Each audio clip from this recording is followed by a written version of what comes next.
Well,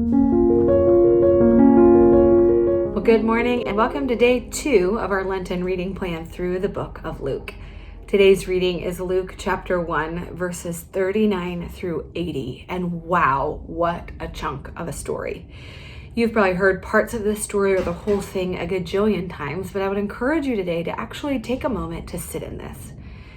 Listen as you read it and try to picture what's happening here. I mean, these are miraculous, supernatural events.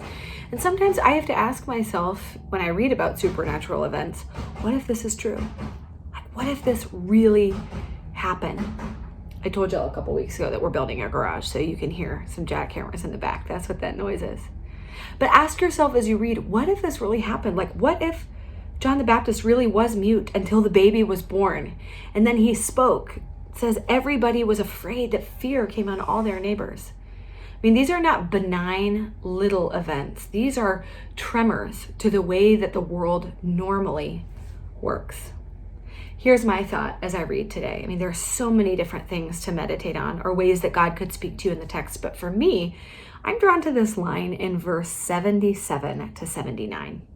This is the song, the prophecy that Zechariah speaks after he's been mute, after he's been quiet for months. I mean, his wife's whole pregnancy.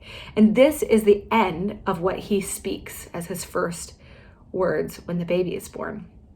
He's talking about his son, starting in 76. He says, "And you, child, will be called the prophet of the Most High, for you will go before the Lord to prepare his ways."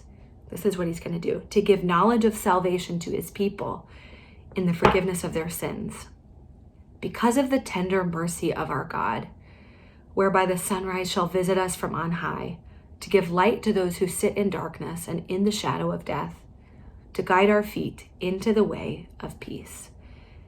That imagery that it's because of God's tender mercy that the sun is going to rise, that when Jesus is born, the sun rises in darkness to give light to those who sit in the darkness and in the shadow of death, and then to guide our feet into the way of peace.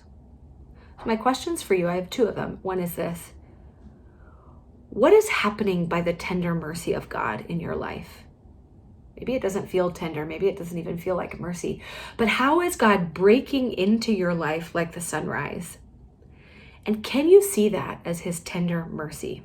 That's question 1. Where do you see the tender mercy of God breaking into your life like the sun rising in darkness? And the second is this: how is he guiding your feet into the way of peace?